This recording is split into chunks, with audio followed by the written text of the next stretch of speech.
الله الرحمن الرحيم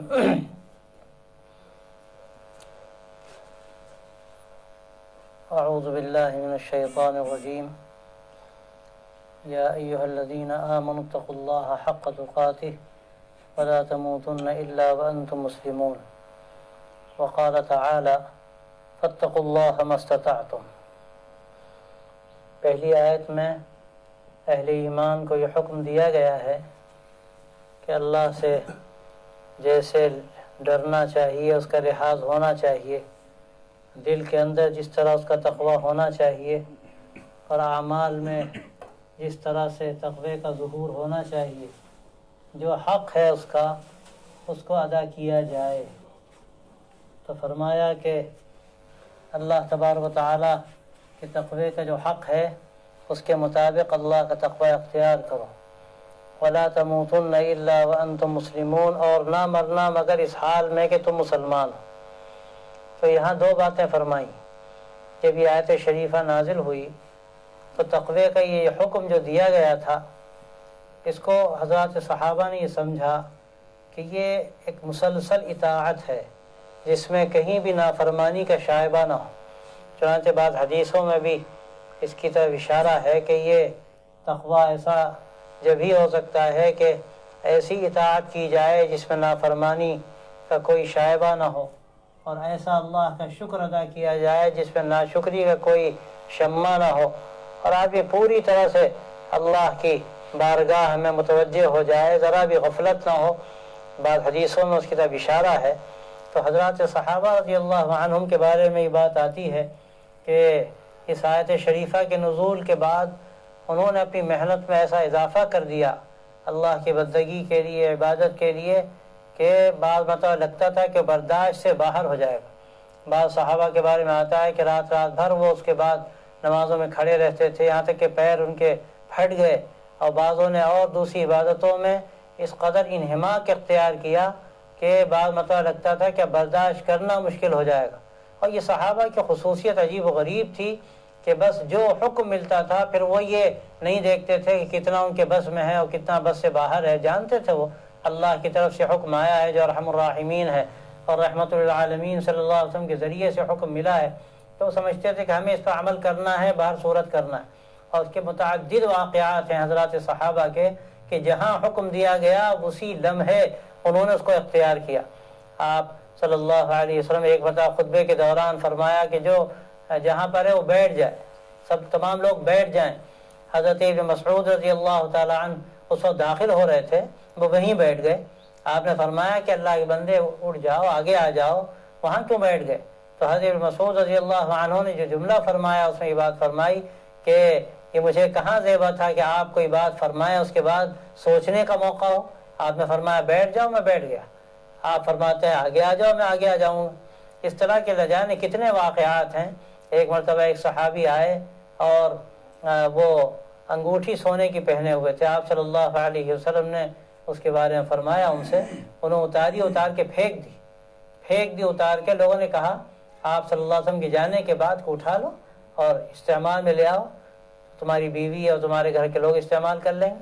تو انہوں نے فرمایا کہ اللہ کے رسول صلی اللہ علیہ وسلم جس چیز کے بارے میں یہ بات کہہ دی کہ یہ جائز نہیں ہے، میں نے اس کو اتار کے پھینک دیا، اب میں اس کو دوبارہ اٹھاؤں یہ مجھے اچھا نہیں معلوم ہوتا. ایسے نہ جانے کتنے واقعات ہیں. جو شعر مشہور ہے کہ جہاں کر دیا گرم گرما گئے وہ، جہاں کر دیا نرم نرما گئے وہ، شریعت کے قبضے میں تھی باغ ان کی. یہ بالکل حقیقت ہے کہ ان کی لگام شریعت کے قبضے میں تھی، جو ان سے کہا جاتا تھا وہ اس پر عمل کرتے تھے. جب یہ آیت نازل ہوئی فاتقوا اللہ ما استطعتم، کہ بلکہ یہ پہلے نازل ہوئی کہ ایھا الذین آمنوا اتقوا اللہ حق تقاتہ، کہ جیسا اللہ کا ڈرنے کا حق ہے، تقوی کا حق ہے، اس طرح سے تقوی اختیار کرو. تو انہوں نے اپنے آپ کو گویا کہ مٹا دیا، کھپا دیا. اس کے بعد پھر یہ آیت نازل ہوئی فاتقوا اللہ ما استطعتم، کہ بھئی اللہ سے ڈرو، اللہ کا تقوی اختیار کرو جو تمہارے بس میں ہے. یہ جو اللہ حکم دیتا ہے اس میں کبھی بھی اور حق کو جہاں تک تم ادا کر سکتے ہو سمجھ کر اس کو ادا کرو. جہاں ظاہری اعتبار سے ضرورت ہو اعتبار سے جس صفائی کی ضرورت ہو صفائی کے اعتبار سے کوشش کرو، اپنے کو بناؤ، اللہ کا ایسا دھیان پیدا ہو جائے کہ آدمی بس محسوس کرے کہ کوئی دیکھ رہا ہے۔ یہ بات جب پیدا ہو جاتی ہے تو تقوی کی اعلیٰ ترین صفت پیدا ہوتی ہے۔ اور انسانی مزاج ہے یہ کہ جب تک وہ یہ دیکھتا ہے، سمجھتا ہے کہ کوئی دیکھنے والا دیکھ رہا ہے، ایسا دیکھنے والا دیکھ رہا ہے جو مواخذہ کرے گا، تو اس کا مزاج یہ ہوتا ہے کہ وہ کام ٹھیک ٹھیک کرتا ہے۔ اور جہاں وہ یہ سمجھتا ہے کہ مواخذہ کرنے والا نہیں دیکھ رہا ہے، بس وہ فوراً غافل ہو جاتا ہے۔ مزدوروں کو دیکھیے کہ وہ کام کر رہے ہیں، ٹھیکیدار کھڑا ہے، اور جہاں ٹھیکیدار چائے پینے گیا، کسی کام سے گیا، انہوں نے اپنی بیڑیاں سلگائیں اور کام ختم۔ کون؟ بس جب تک ان کو یہ احساس ہے کہ کوئی دیکھ رہا ہے، جو پکڑ کر سکتا ہے، یہ انسانی مزاج ہے، انسانی فطرت ہے۔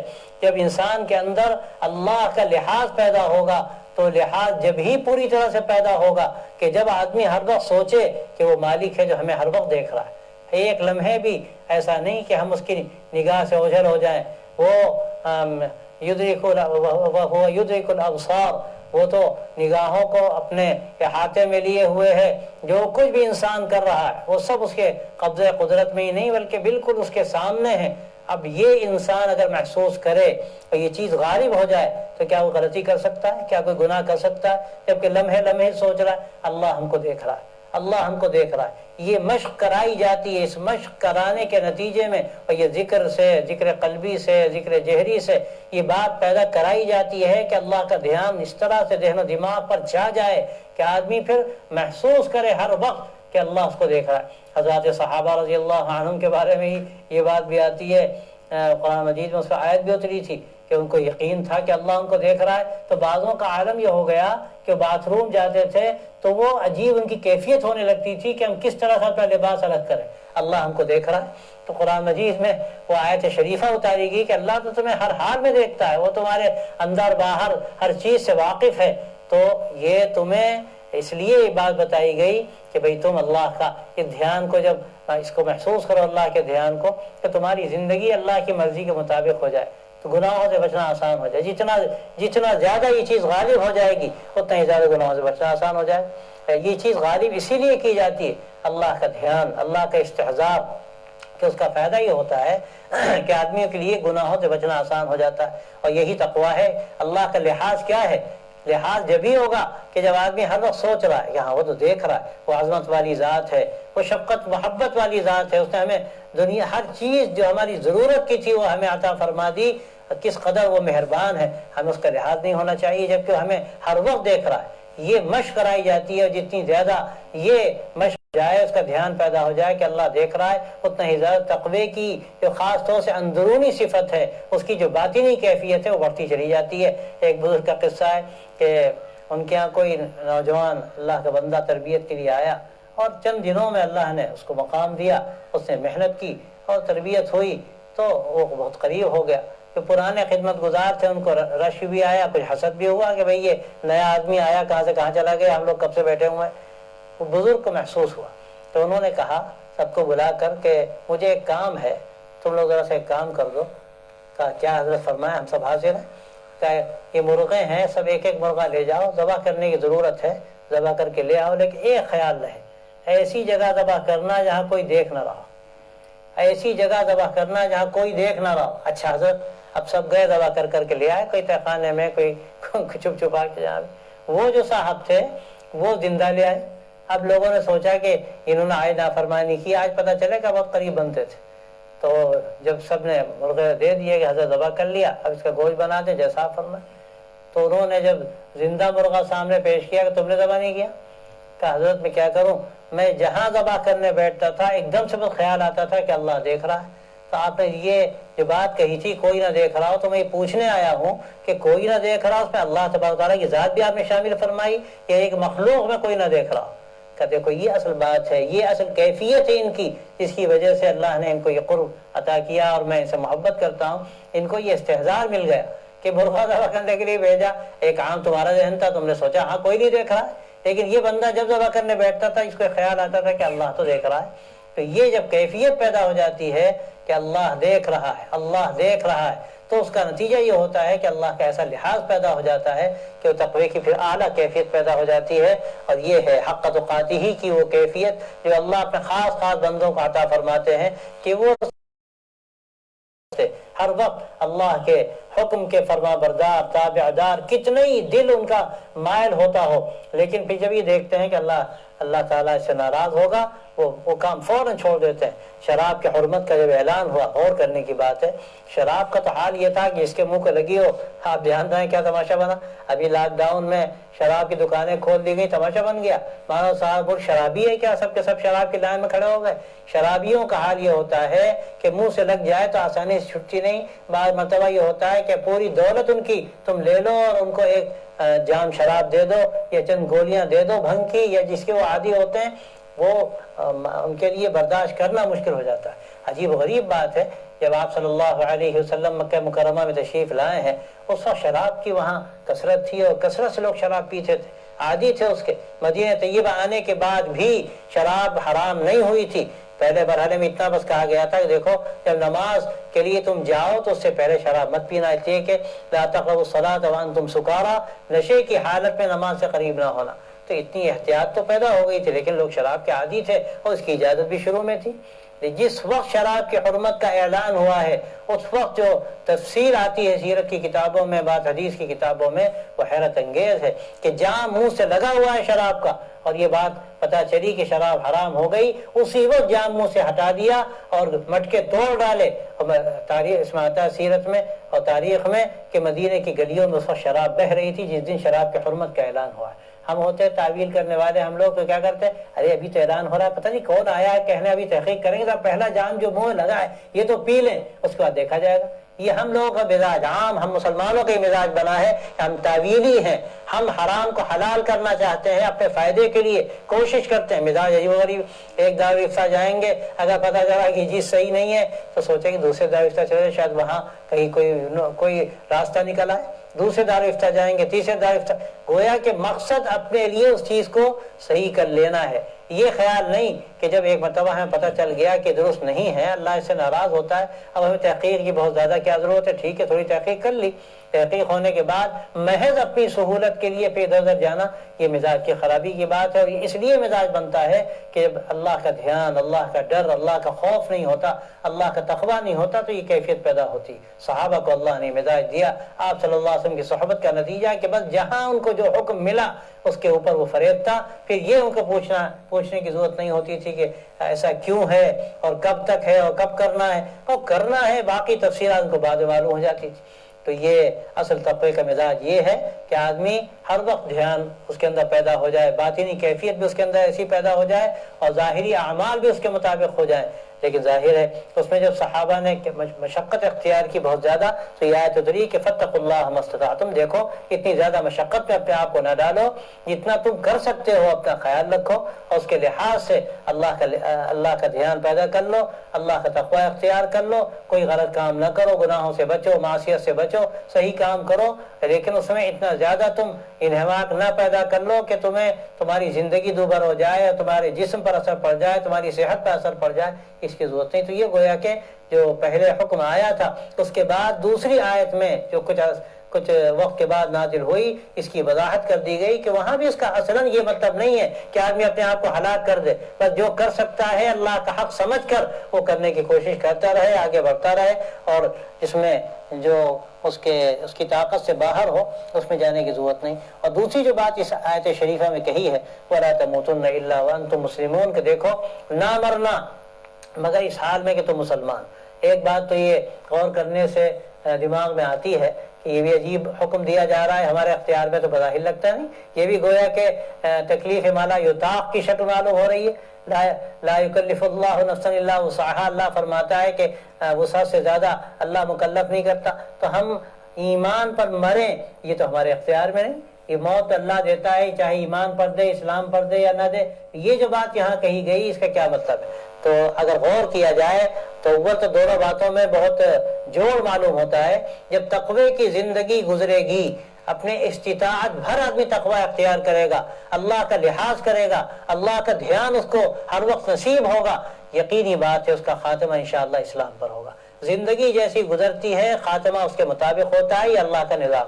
آدمی ہمیشہ برائیاں کرتا رہے، برائیوں میں لگا رہے تو خاتمہ کوئی بہت اچھا نہیں ہوتا۔ یہ برائیاں الگ الگ طریقے کی ہوتی ہیں، بعض مرتبہ برائیاں سامنے نظر آتی ہیں اور بعض مرتبہ برائیاں اندر کینسر کی شکل میں ہوتی ہیں جو باہر نظر نہیں آتی، اور لگتا ہے کبھی کبھی کہ زندگی بڑی اچھی ہے لیکن بعد میں خاتمہ اچھا نہیں ہوتا۔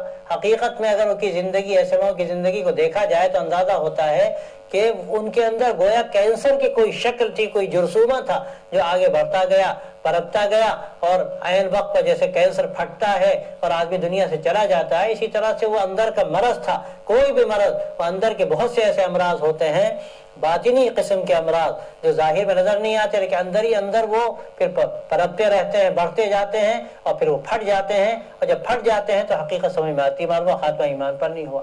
تو خاتمہ اسلام پر اس وقت ہوگا جب اسلام پر زندگی گزرے گی، اچھے اعمال آدمی کرے گا، خاتمہ بھی انشاءاللہ اچھا ہوگا۔ تو جو حکم ہمیں دیا گیا وہ حکم کوئی تکلیف مالا یطاق نہیں ہے، بلکہ ہمیں اسی چیز کا حکم دیا گیا، اور پہلی آیت میں اس کی طرف اشارہ کر دیا گیا کہ دیکھو تقوی اختیار کرو اور پھر کوشش کرو کہ تمہارا خاتمہ ایمان پر ہو، اسلام پر ہو۔ جب تم نے اچھی زندگی گزاری، اسلام پر زندگی گزاری، تو انشاءاللہ تمہارا خاتمہ بھی اسلام پر ہوگا۔ تو یہ ہم کو حکم دیا گیا، فَلَا تَمُوتُنَّ إِلَّا وَأَنْتُمْ مُسْلِمُونَ۔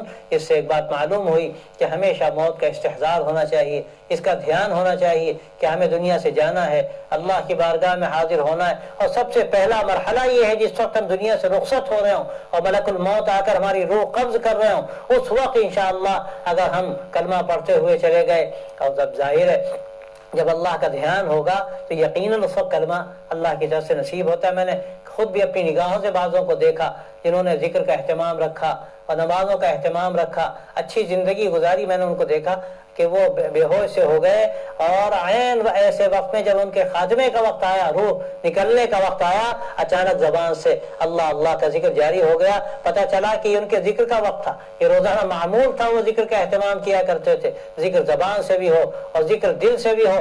وَاذْكُرْ رَبَّكَ تَضَرُّعًا وَخِيفًا کہا گیا، اور قرآن مجید میں کثرت ذکر کی تلقین جا بجا کی گئی، اذکر اللہ ذکرا کثیرا وسبحوہ بکرۃ واصیلا۔ یہ ذکر کا ترجمہ کا مطلب کیا ہے؟ زبان سے آدمی کہہ رہا ہے، دل سے کہہ رہا ہے، اس کا مطلب کیا ہے؟ اس کا دھیان پیدا ہو رہا ہے، اور جتنا اللہ کا دھیان پیدا ہوگا اللہ کا تقوی آئے گا، اور جب اللہ کا تقوی آئے گا تو زندگی، اور جب زندگی اسلام کے مطابق گزرے گی تو خاتمہ بھی انشاءاللہ اسلام پر ہوگا۔ یہ ہے وَلَا تَمُوتُنَّ إِلَّا وَأَنْتُمْ مُسْلِمُونَ، کہ نہ مرنا مگر اس حال میں کہ تمہاری گردنیں اللہ کے سامنے جھکی ہوں، تم مسلمان ہو۔ اور یہ تلقین جو کی گئی ہے یہ گویا کہ ایک پورا سبق ہے، ہمیں اپنی زندگی کا جائزہ لینا چاہیے، اپنے سماج کا جائزہ لینا چاہیے، اپنے گھروں کا جائزہ لینا چاہیے، ہمارے یہاں کیا ہو رہا ہے، کیسی کیسی باتیں پنپ رہی ہیں۔ اچھے اچھے دینداروں کے یہاں بعض مرتبہ ایسی چیزیں داخل ہو جاتی ہیں۔ کل ہی ایک صاحب سنا رہے تھے ایک انتہائی دیندار گھرانے کا قصہ، جن کے نانا دادا، میں نام کسی کا لینا نہیں چاہتا، بڑے بزرگوں میں جو قابل صد احترام، یہ ہزاروں لوگ ان سے فائدہ اٹھانے والے، لیکن جب بگاڑ آتا ہے تو یہ ہوتا ہے۔ گھر میں اب عالم یہ ہے کہ لڑکی نوجوان ہو گئی، بتایا کسی نے مولوی صاحب پڑھانے جاتے تھے اور انہوں نے دین کی بات کہی، اللہ نے اس کو سمجھ دی، اس نے موبائل پر کسی عالم کی تقریر سنی تو ان کے گھر والوں کو یہ بھی پسند نہیں آ رہا ہے، ابھی تیری عمر کیا ہے، تم دین کی تقریر، دینی تقریر سن رہے ہو، کیا ضرورت ہے، تم تو کوئی فلمیں دیکھو اور تماشے دیکھو، ڈرامے دیکھو۔ اسکارف باندھنے لگی تو اسکارف اتارے، اس کا پھینک دیا، اس کی پٹائی کی، اور سنا کہ موبائل تک اٹھا کے پٹک دیا کہ تمہیں دینی تقریر سنتی ہو۔ یہ آخری درجے کی، انتہائی درجے کی محرومی کی بات ہے، افسوس کی بات ہے، اور اس پر ہم سب کو اپنا جائزہ لینا چاہیے۔ کبھی بھی آدمی مطمئن نہ ہو جائے کہ ہمارے گھرانہ تو بڑا دیندار ہے، آج دیندار ہے کل خدا جانے دیندار رہے گا نہیں رہے گا۔ اگر خود ہم نے فکر کی، اپنے بچوں کی فکر کی اور ان کا مزاج بنانے کی کوشش کی، کہتے کہتے ایک دفعہ، دو دفعہ، 100 دفعہ فرق بہرحال پڑتا ہے۔ کسی نے واقعہ سنایا، نماز کوئی ان کے پڑوسی نہیں پڑھتے تھے، وہ روز جاتے جاتے کہ بھائی نماز پڑھنی چاہیے، بھائی نماز پڑھا کیجئے، ایسے ہی کہتے تھے۔ 10 دفعہ کہا، 20 دفعہ کہا، اور عجیب لطیفہ تھا، ہر دفعہ کہنے کے بعد جا کر ڈائری میں لکھ دیتے تھے کہ 38 مرتبہ ہوا اور 39 مرتبہ ہوا۔ کہنے لگے عجیب اتفاق ہے، ایسے ہی جب ایک مرتبہ گزرے کہنے لگے بھائی نماز پڑھ لیا کیجئے، نماز کا وقت ہو گیا، اب اٹھے اور مسجد پہنچ گئے۔ تو کہنے لگے عجیب بات ہے، آپ نے اتنی مرتبہ ہم سے کہا لیکن اس مرتبہ دل پر لگ گئی۔ کہا ہاں میں نے آج دیکھا، تو یہ آج میں نے جو آپ سے کہا تھا یہ 100ویں مرتبہ تھا، 100 مرتبہ کہا تو آپ کے اوپر اثر پڑا. کہتے ہیں کہ قطرہ پتھر پہ گرتا ہے تو قطرہ گرتے گرتے پتھر میں بھی سوراخ کر دیتا ہے. ایسی مایوس بھی نہیں ہونا چاہیے. کیسے ہی مزاج بگڑا ہوا خراب ماحول ہو, ہمیں کام کرنا ہے, اپنے گھروں میں بھی کرنا ہے, اپنی ذات پر بھی محنت کرنی ہے, اور ان تمام لوگوں پر جو خاص طور سے ہم سے متعلق ہوں, ہمارے زیر اثر ہوں, ہماری ذمہ داری ہے کہ یہ وَلَا تَمُوتُنَّ إِلَّا وَأَنْتُمْ مُسْلِمُونَ, ہم بھی ایمان پر جائیں, ہمارے گھر والے بھی ایمان پر جائیں. یہ ہماری ذمہ داری ہے, اور یہ ذمہ داری کو ہم تمام ایمان والوں کو محسوس کرنا چاہیے. اور کسی کو یہ سمجھنا کہ ہمارے گھر کا ماحول تو بہت اچھا ہے, سب ٹھیک رہے گا, یہ بہت بڑی خطرناک بات ہے. حضرت یعقوب علیہ السلام کا واقعہ اس کی دلیل ہے کہ نبی ہونے کے باوجود, نبی زادے, نبی کے پوتے, نبی کے پرپوتے, نبی کے والد, اس کے باوجود ان کو اطمینان نہیں ہوا. آخر وقت میں اپنے بیٹوں پوتوں کو جمع کر کے پوچھتے ہیں, بتاؤ میرے بعد تم کس کی عبادت کرو. انہوں نے کہا کہ ابا جان آپ نے کہے کی تربیت دی ہمیں, لیکن اس سے غور کرنے کی بات ہے کہ گھرانہ نبوت کا اس کے باوجود بھی اطمینان نہیں ہوا. اس سے یہ سبق ملتا ہے کہ اسلام پر مرنا ہے تو اسلام کے مطابق اپنی زندگی بنانی ہے, اور اپنے کو بھی اس کے مطابق ڈھالنا ہے, اور اپنے گھر والوں کی بھی فکر کرنی ہے. یہ مزاج انشاءاللہ بنے گا تو تقویٰ بھی انشاءاللہ ہمارے اندر آئے گا, اللہ کا دھیان آئے گا, تقویٰ آئے گا, اسلام آئے گا. اور اسلام آئے گا, اسلام پر ہم زندگی گزاریں گے تو خاتمہ بھی انشاءاللہ اسلام پر ہوگا. اللہ تعالیٰ ہم سب کو توفیق عطا فرمائے, ایمان پر باقی رکھے, ایمان پر دنیا سے اٹھائے. وآخر دعوانا ان الحمدللہ رب